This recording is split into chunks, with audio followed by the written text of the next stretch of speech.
Hello and welcome to WJTS in.form. I'm your host, Bill Potter, and joining me in the studio are two folks that are working with the CASA program. You may have heard of it, you may not have. Well, we're hoping that you'll learn more and maybe become involved through listening to and watching the show. Joining us in the studio is the director for the CASA program in Dubois County, and that is Deena Hubler. Also, we have a volunteer who works with the CASA program, and that is Joe Buehler. Welcome to both of you to the show. Good morning. Thank you. Thank you. I think the first thing we got to find out is, and some people may know, but what is CASA? CASAs are court-appointed special advocates. So what we do is we represent the best interest of abused and neglected children as they are in the court system. Okay, now how do they get in the court? How do kids get in this situation where they need a CASA volunteer? They've been removed, usually, by the Department of Child Services. Sometimes they are still in the home, but the Department of Child Services has opened a case, and a judge has adjudicated them to where they are a ward of the state. Okay, so a ward of the state then is kids that have been, that the judge takes care of? Well, I guess that's not the right term either, but what's a ward of the state? Well, a ward of a state is a child who, the decisions for that child are made by a judge rather than the parents. And so the state of Indiana is actually responsible for that child. And when we talk about a child, is there an age range? Typically, we're birth to age 18, and under special circumstances, children do stay in the system until age 21. Okay, and CASA is a group of volunteers. However, there is funding that is needed because obviously there's always cost involved in a program like that. And at any time, with any kind of government thing, you never know when the money's going to go away. Tell me about the funding for CASA. Currently, we have three ways that we are funded. We get a grant from the state of Indiana, and we're also funded through the county council. Each year we're part of the circuit court budget. And then we have a way for the community to contribute and help us out, and that is through our endowment through the Dubois County Foundation. Okay, so they could contact the foundation if somebody'd like to make a donation. Absolutely. Okay. Why, well, I guess, how many cases are you working and how many volunteers are needed? Currently, we're working 43 cases, which involve 74 children, and I only have 29 volunteers. So that means I have several volunteers with more than one case. And so ideally, I would like to get up to 45 volunteers. Okay, and these are folks in the community who want to step forward and stand up for kids. Absolutely. Okay, and Joe, you're a volunteer. Yes. Why did you volunteer? How long have you been a volunteer? I've been a CASA for 2 years and 3 months. Why did I volunteer? Well, you know, Bill, I wanted to do something. I wanted to do something in the community. I felt that I had the ability to do something, and I didn't want to, and I don't know how to say it, I didn't want to pick up cans along the highway. I didn't want to just, I felt I had something more to give. I was approached by a CASA on one of Deena's volunteers, and he asked me if I would be interested, and I really didn't know what a CASA was then either. And so I said yes, and little did I know what I was getting into. It's been a very, very rewarding experience. Okay, I guess what is the reward for you? I mean, if people volunteer for different reasons. What do you think? Oh, you know, this is why I do this. Well, you know, it's that's not an easy question to answer. The reward is. Because not everything happens the way you want it to happen in this. I can be very honest with you. It's not all peaches and cream. It's things don't happen, you know, A, B, C. You know, you go.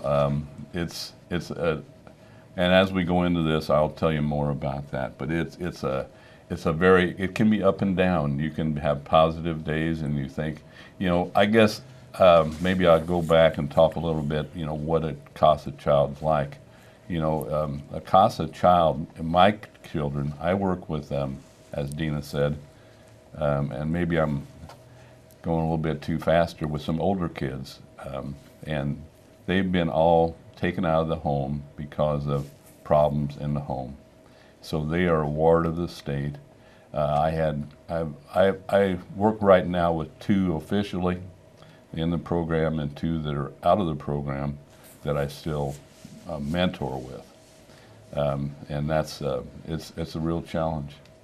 Now, in a way, this sounds like, and I know there's a wonderful program in Dubois County, Mentors for Youth. It kind of sounds like Mentors for Youth, but it's it's different, right? It's not the same thing.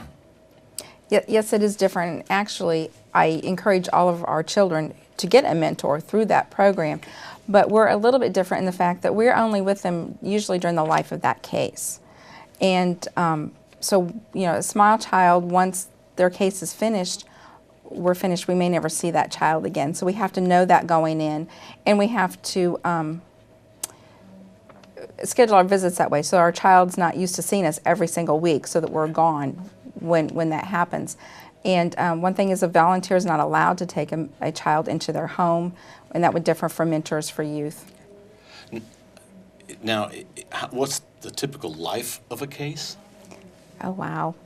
Sometimes they last, they can last up to 2 years maybe. We usually ask a volunteer to be able to commit 18 months or so to kind of cover their first case.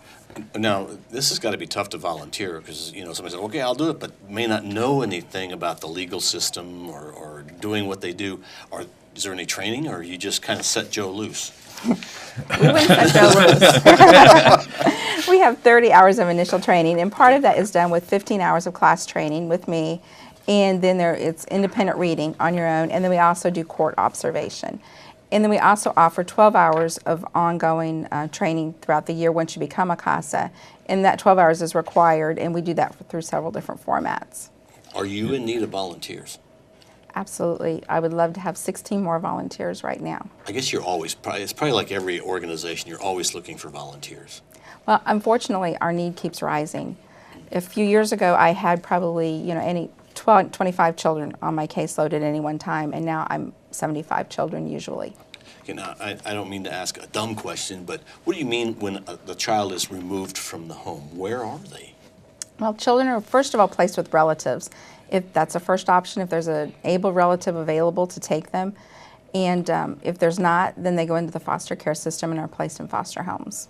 Okay, and then that's how you're helping them to deal with the court proceedings? Exactly. What we do is we represent their child's best interests, which means we look as what is best to happen next for this child. Should they be placed back in the home yet?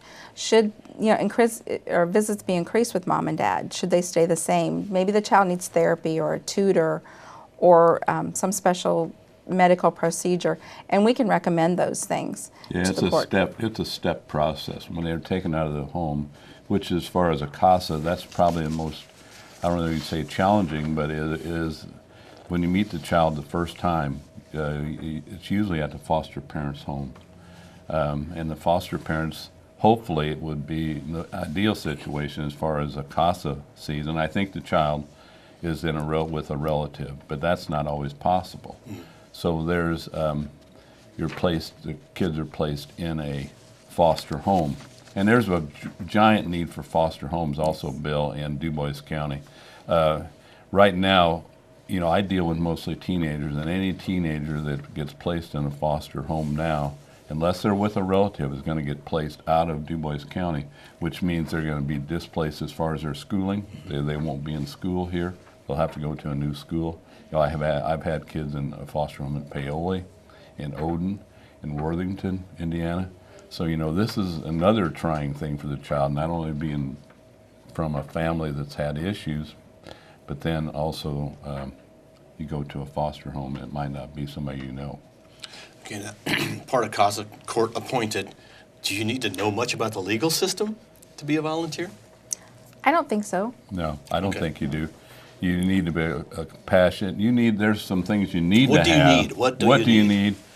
You need to be, first of all, 2 P's. You need to have patience, and you need to be positive. Mm-hmm. Things don't always go. Things don't go as fast as this is. These children are wards of the state. When they're wards of the state has a goal. Their goal in the duration is reunify the family. That is their number one goal. But that takes time. And so you have to have, so the family has to have patience, then we have to have patience in that we see, these aren't what you'd call ideal situations. So there's been some issues in the family, in the home. So the parents, have issues, and we have to make sure that the child's going to be safe, things are on the mend, on going back in the right way. So it's a step process. Like Deena said, first of all, there's with the child will have supervised visits with their parent usually. I hate to say that, but that's usually the way it is, one parent. First of all, that happens, and then after they've progressed, you have unsupervised visits, and then they'll have supervised overnight visits, and then they'll have unsupervised overnight visits, and then finally reunification if everything goes fine. So it's a long process. So you need to be positive. You need to have patience. You need to be a team player. Are you agreeing with everything I'm saying? I am. Because a team player, you need to. I need to work. Every CASA needs to work with the foster family, the child, the DCS, which is the Department of Child Services. It's a team effort to make things happen. And I'm on my 4th case. Right now I have 2 active and 2 inactive, like I said before, and it's interesting. It's interesting. Now, on your notes here, you have a YOLOP. What's YOLOP? YOLOP, well, I have one client. I actually mentor him now. I have a sign on the back of my truck that says YOLOP. It means you only live once. And this young man, is somewhat. I wouldn't say he's a wild man, but he's got some.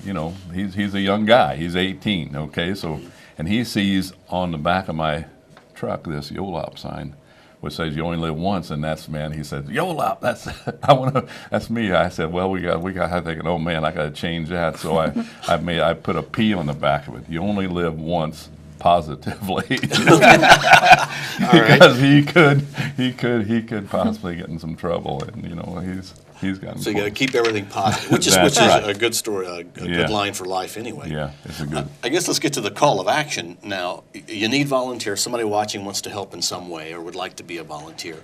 What do they do? Well, they can go to our website, which is DuboisCountyCASA.org. They can find out more information about the program there. They can click on volunteer, and that'll take them to the application. They'll also find my phone number, my email there. So if they have any questions at all, they can call me or email me, and I'll be glad to help them. And obviously, you don't just take anybody off the street. There is going to be some sort of filtering program.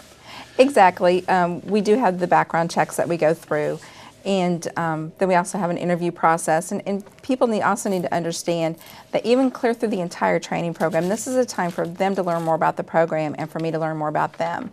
So at any time during the training, before they get their first case, if they want to say, this just isn't for me, that's perfectly fine, and there's no hard feelings. Now, Joe, you pulled up. We were talking about rewards. That looks like a pretty good reward. It looked like, I did receive this from one of my. I have one, and he started calling himself a client. He's got some autism problems. One of my clients, and he and his family gave me this as a birthday present. Yeah. That is nice. It looks like Christmas, though. But it was a birthday present. That is really, that's why you do this. Right. I think you're helping somebody out, and you're not doing it for the candy reward. It's what you get in your heart, but more importantly, it's what you do for that child. Exactly. And really, beyond that, for that family. Absolutely. And beyond that, for society. Correct. You read about things in a paper, Bill, you hear about things, but until you actually live it, you're involved in this, you don't really know what's going on. It's eye-opening, heartwarming. Hopefully you've got the passion that Joe does and Deena does to do the work here for CASA. Is there anything else that you'd like to add? So. No. If you'd like to volunteer, contact them. If you'd like to help out with a contribution, check with the Dubois County Community Foundation. Thanks to our guest, Joe Buehler, who is a volunteer with the CASA program in Dubois County, and also Deena Hubler, who is the director for CASA. Visit their website, find out more. Thank you for watching WJTS in.form. We're local people watching local people.